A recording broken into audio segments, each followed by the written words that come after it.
Bueno, entonces vamos a continuar con el tema de recursividad. Vamos a seguir viendo ejercicios nada más. No vamos a ver nada diferente a que no sea hacer ejercicios. Cada vez los ejercicios van a ser un poco más complejos. Entonces, si tienen alguna duda con algo, por favor háganmela saber apenas la tengan y no dejemos pasar eh, el tiempo porque cada vez, como les digo, los ejercicios son más complejos. Entonces, van en orden creciente y si no se entiende lo más básico, tampoco se va a entender lo que sigue. Entonces, bueno, vamos a comenzar con este primer ejercicio. Dice, escriba una función que reciba un número entero y diga cuántos números pares, bueno, cuántos dígitos pares tiene y cuántos dígitos pares tiene. Entonces, es básicamente vamos a crear una función que va a recibir un número. Entonces, la entrada es el número. La salida es la cantidad de dígitos pares que tiene y de dígitos impares que tiene. Y las restricciones es que el número debe ser entero y debe ser mayor a cero. Entonces, bueno, muy bien. Vamos a comenzar por acá.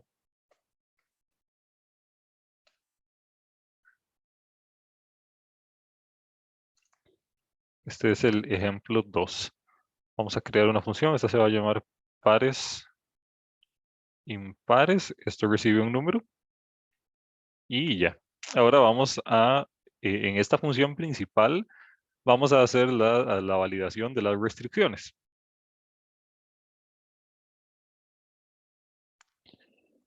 Tiene que ser entero mayor a cero, básicamente.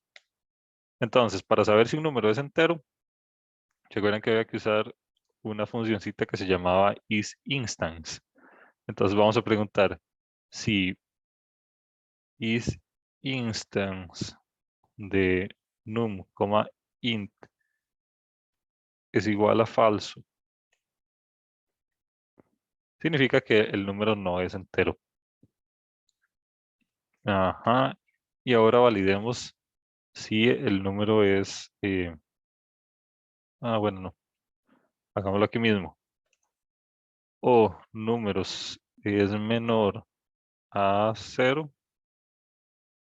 Entonces vamos a retornar aquí error. Y ya eso es todo. Vean que estamos haciendo las dos validaciones acá en el mismo if. Preguntamos, eh, esto se ve así, digamos, separado con paréntesis. Los paréntesis no son obligatorios, pero al menos queda más claro qué es lo que está pasando.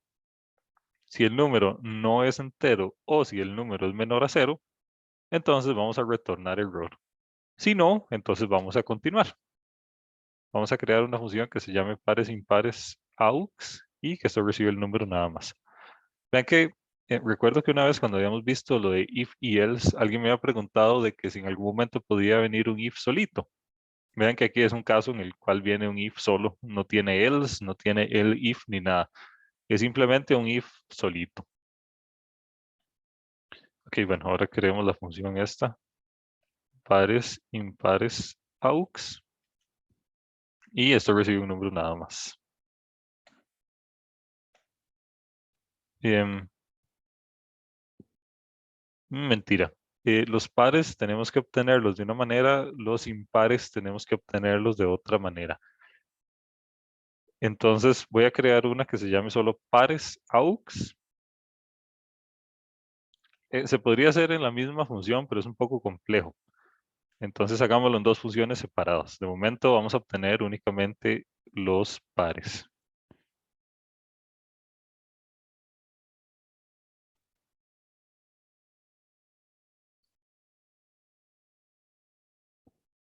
Preguntamos si número es igual a cero, vamos a retornar cero. Ese es el caso base. Ahora, si no, vamos a obtener el dígito. Creo una variable que se llame dígito y es igual a número módulo 10. Después pregunto si dígito módulo 2 es igual a 0, significa que es par. Entonces retorno 1 más pares AUX con número división entera 10. Si no, retorno solo pares AUX con número de división entera 10. Entonces, bueno, veamos. Voy a ponerle comentarios a este un toque. Aquí obtenemos el dígito. Después pregunto, ¿ese dígito es par? Esta es la manera de preguntar si el dígito es par, ¿verdad? Dígito módulo 2 es igual a 0. O si no, si llegamos aquí, significa que el número era impar. Si llegamos aquí, significa que era par. Entonces vean que en el caso de par estoy retornando 1 más esto. En el caso de impar, no estoy retornando nada. Y recordemos que el objetivo de esta funcioncilla es contar los dígitos que son impares. Que son pares, perdón. Aquí vamos a contar los dígitos que son pares. Entonces, por eso aquí sumo un 1 y aquí no sumo nada. Ok, ¿alguna duda con esta función en Profe, particular? una consulta. ¿Por qué Mm, tenemos que sacar el número menos significativo con la división entera 10? O sea, no, ¿qué beneficio nos da eso? ujú, bueno, realmente el dígito lo estamos obteniendo así, con un módulo 10. Voy a hacer un dibujito, un toquecillo acá. Entonces ahí lo que estás analizando dígito por dígito, solo, Ajá, dígito o el por número dígito. completo. Ajá, exactamente. Digamos, esto funciona así. Supongamos que tenemos un número mm, que es, tenemos el número 1583. Si yo a este numerito 1583 le aplico módulo 10, esto me va a dar el dígito menos significativo, ¿verdad? Me va a dar el 3. Después lo que hago es quitar ese dígito que ya analicé. La manera de quitar ese dígito que ya analicé es utilizando división entera. 1583 división entera 10 es igual a 158. Entonces, utilizo un módulo para obtener el menos significativo. Después de haber analizado ese dígito, lo tengo que quitar para no analizarlo de nuevo. La manera de quitarlo es utilizando división entera 10 en particular. Después, si hago otra iteración, digamos, sería 158 módulo 10, esto va a ser igual a 8. Después, si hago 158 división entera 10, esto va a ser igual a 1,5. Y así sucesivamente los voy analizando uno por uno. Después, 1,5 módulo 10 es igual a 5. Y después, 1,5 división entera 10 es igual a 1. Ya al final, 1 módulo 10 es igual a 1. Y 1 división entera 10 es igual a 0. Entonces, aquí es cuando ya termina, cuando ya el número se convierte en 0 y es cuando retornamos 0. O sea, aquí llegamos al caso base. Entonces, bueno, así es como funciona. Utilizo un módulo para obtener el dígito menos significativo. Después de analizarlo, lo tengo que quitar del número y la manera de quitarlo es utilizando división entera. ¿Sí me explico? Sí, profe, perfecto, gracias. Ok, muy bien. ¿Alguna otra duda por acá?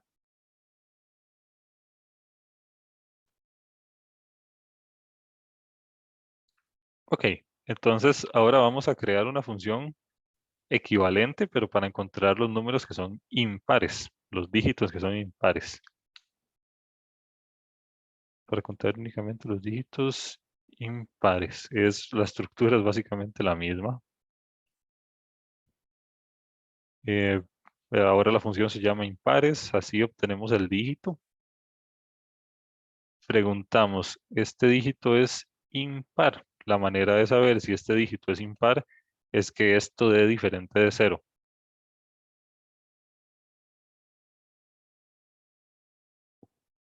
Entonces, Si dígito módulo 2 es diferente de 0, significa que es impar.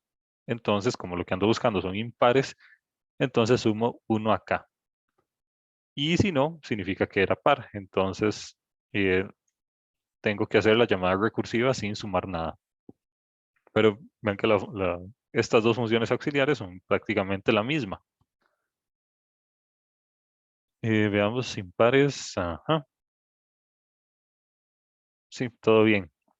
Entonces, ¿se acuerdan que yo tenía que obtener los pares y después los impares? La manera de retornar esto es simplemente hacerlo así. Vamos a retornar pares, coma, impares. Y entonces vean que bien. Yo lo que voy a retornar aquí en la función principal es lo que me sea que me dé la función auxiliar de pares y lo que sea que me dé la función auxiliar de impares. Lo voy a retornar en un mismo paquete, digamos, en un mismo retorno. Esto se llama tupla. Cuando estoy retornando más de una cosa eh, en el retorno de una función. Yo puedo retornar, por cierto, lo que yo quiera. O sea, yo puedo armar tuplas, no sé, de 10 elementos, de 10 resultados. Sí, para mí eso tiene sentido. Em, y bueno, probemos esta funcioncilla, a ver.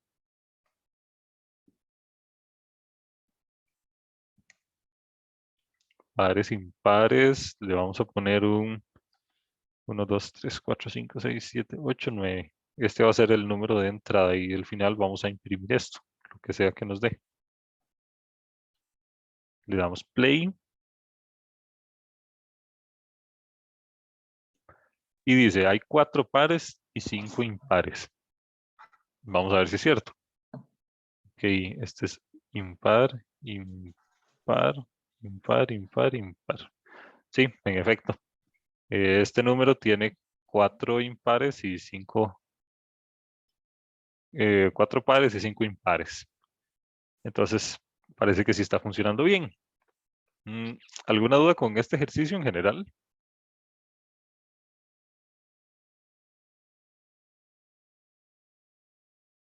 Ok, muy bien. Bueno, vamos a continuar con el ejercicio que sigue entonces. Por cierto, aquí en la presentación viene la solución. La solución es parecida.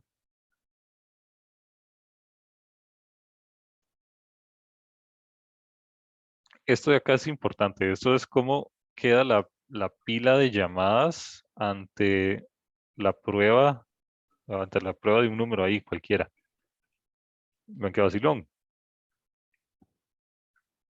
Para la función prueba pares, o sea, la parte de probar la parte par, así se ve la pila de llamadas. Vean que a veces sumamos uno, a veces no sumamos nada. Por ejemplo, en estos tres casos, como el dígito que yo analicé era impar, entonces no sumé nada aquí. Entonces, ven que interesante, a veces suma uno, a veces no suma nada. Pero aquí esta es la pila de llamadas y así es como queda. Eso es básicamente agarrar un número de entrada cualquiera, empezar a analizarlo, empezar a descomponerlo y ver cómo se comportan las llamadas de la función. Y ven que hasta el puro final es que se realizan las operaciones. Esto es algo que se pregunta en los exámenes a veces. Digamos, le dan un ejercicio, tienen que resolver el ejercicio y después le dicen, provea la pila de llamadas para la entrada, no sé, 1, 2, 3. Entonces ustedes tienen que hacer algo así. Por lo general hay como una pregunta que involucra eso. Ok, bueno, vamos a pasar al ejercicio 3. Dice, hacer una función que reciba un número entero y cree otro número con los dígitos pares del número recibido. Vea que este ejercicio ya está un toque más complicado. No es solamente obtener los dígitos pares, sino construir otro número que contenga únicamente los dígitos pares los dígitos pares del número original. Entonces, bueno, esto ya es un toque más volado. Tenemos que traer aquí a nuestra memoria lo que vimos en el curso de taller de la fórmula general de la aritmética y cómo construir números, básicamente utilizando potencias de 10. Todo lo que vamos a hacer acá obviamente es base decimal. No vamos a explorar otras bases.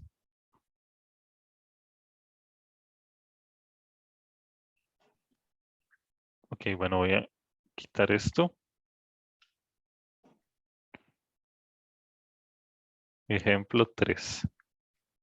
Veamos cuáles son las entradas acá. Es un número cualquiera. La salida, que es un número formado únicamente con los dígitos pares. Y las restricciones son iguales que las restricciones anteriores. El número debe ser entero y tiene que ser mayor a 0. Vamos a ver cómo le ponemos a esta función. Forme par le vamos a poner. Esto recibe un número cualquiera. Y ahora hacemos las validaciones. Preguntamos si isInstance de número, int igual a falso, significa que el número no es entero, o número es menor a 0, entonces retornamos error. Por cierto, acá en la solución normalmente, bueno, en este caso lo evalúo en el mismo if, pero veo que en este otro ejercicio, sí, no, sí, igual lo evalúo en el mismo if. Es que a veces he visto que la solución acá involucra como un if dentro de otro if y dentro de otro if. Todo eso se podría meter dentro del mismo if, cambiando un poquillo la lógica. Ven que aquí retorna dos veces error, aquí hay retorna una vez, aquí retorna otra vez. Todo esto se podría simplificar un toque metiendo todo dentro del mismo if. Hay veces se puede, hay veces es más difícil hacerlo así separado. Entonces, bueno, ambas cosas funcionan. Ahí depende de ustedes qué enfoque quieran tomar. En este caso, yo estoy metiendo dos validaciones dentro del mismo if. Entonces, ok, ahí retorno el error. Y si no, retorno forme par aux, que es una funcioncita que me voy a crear.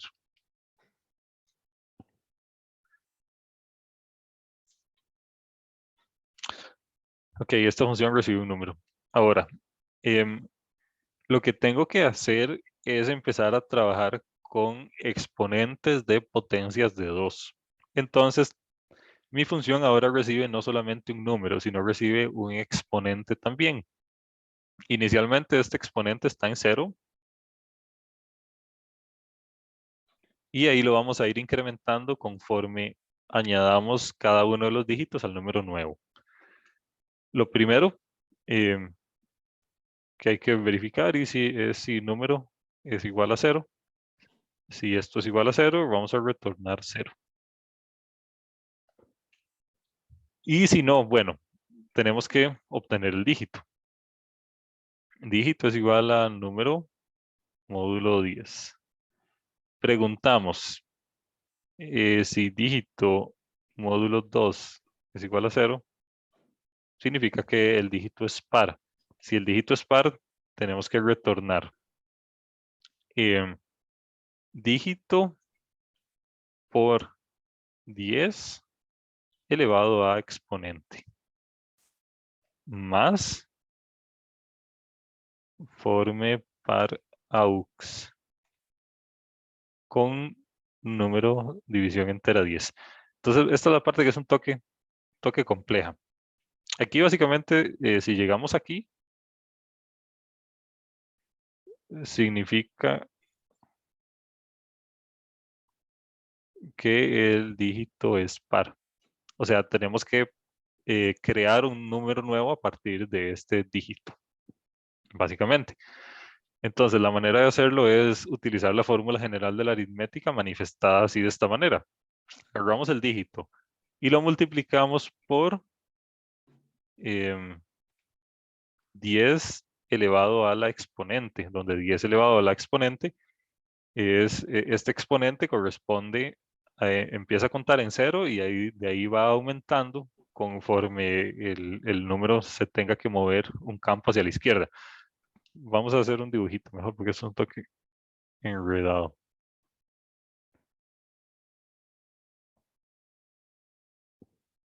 Vamos a ver, supongamos que tenemos que Analizar el número 1, 2, 3, 4, 5, 6. Empezamos, tenemos que crear un número nuevo con los dígitos pares de este. Entonces, los dígitos pares son 2, 4, 6, básicamente. A esto es a lo que queremos llegar, a este de aquí. Ahora, ¿cómo lo hacemos? Vamos a crear una variable que se va a llamar exponente, que va a empezar a contar en cero. Entonces, obtenemos cada uno de los dígitos del número grande que queremos analizar. Vamos a empezar por el 6 porque es el dígito menos significativo. Siempre empezamos a analizar de la parte más derecha hacia la parte más izquierda, desde lo menos significativo hasta lo más significativo. Analizamos el 6 y preguntamos, em, ¿6 es par? Sí, 6 es par. Entonces hacemos 6 por 10 elevado a la exponente, donde exponente es 0. Entonces, en el fondo, esto queda igual a 6. Después, analizamos el número que sigue. Analizamos el 5. 5 es impar, entonces no hay que hacer nada. Después analizamos el 4. A la hora de analizar el 4, ya la cosa cambia un toquecillo, porque sí tenemos que hacer el toque del exponente. Cada vez que yo utilizo el exponente, tengo que incrementarlo en 1.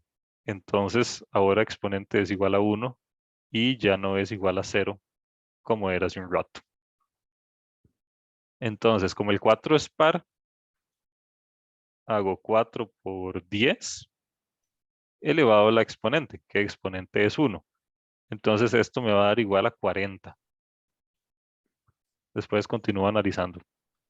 El 3 es impar, no tengo que hacer nada. El 2 es par, sí tengo que hacer algo.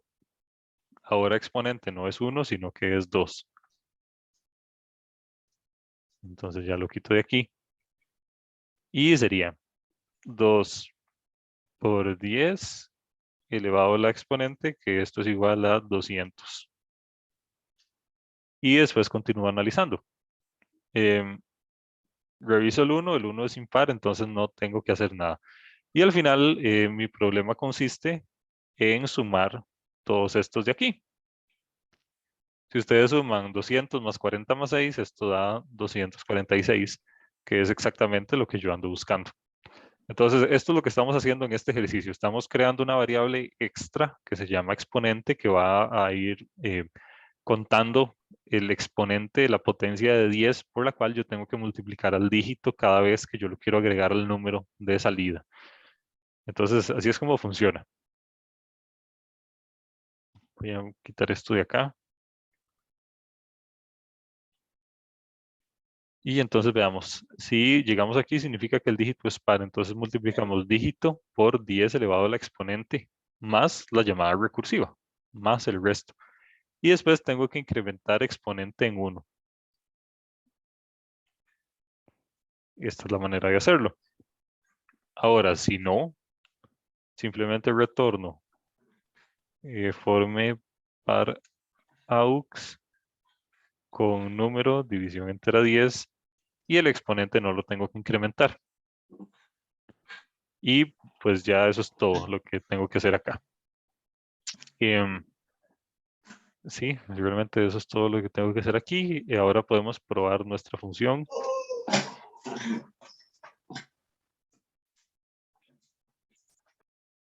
Voy a probar la función. Simplemente voy a poner un print y dentro del print pongo la llamada forme par con un número 1, 2, 3, 4, 5, 6, que fue el número que hicimos en el ejemplo de ahora, y esperemos que nos dé igual. Entonces vean que en efecto dio 246. Podemos probar con un número diferente, no sé, ahí más grandote. Y aquí formó un nuevo número únicamente con los números pares del dígito original. Por cierto, el 0 es par, entonces por eso aparecen ceros aquí. Ok, ¿alguna duda con este ejercicio?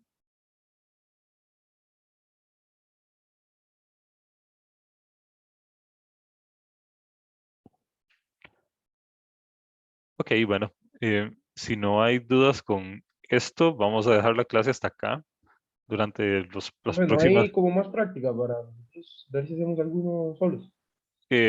Sí, de hecho ustedes pueden, aquí hay un montón de ejemplos, a mí toque para ver.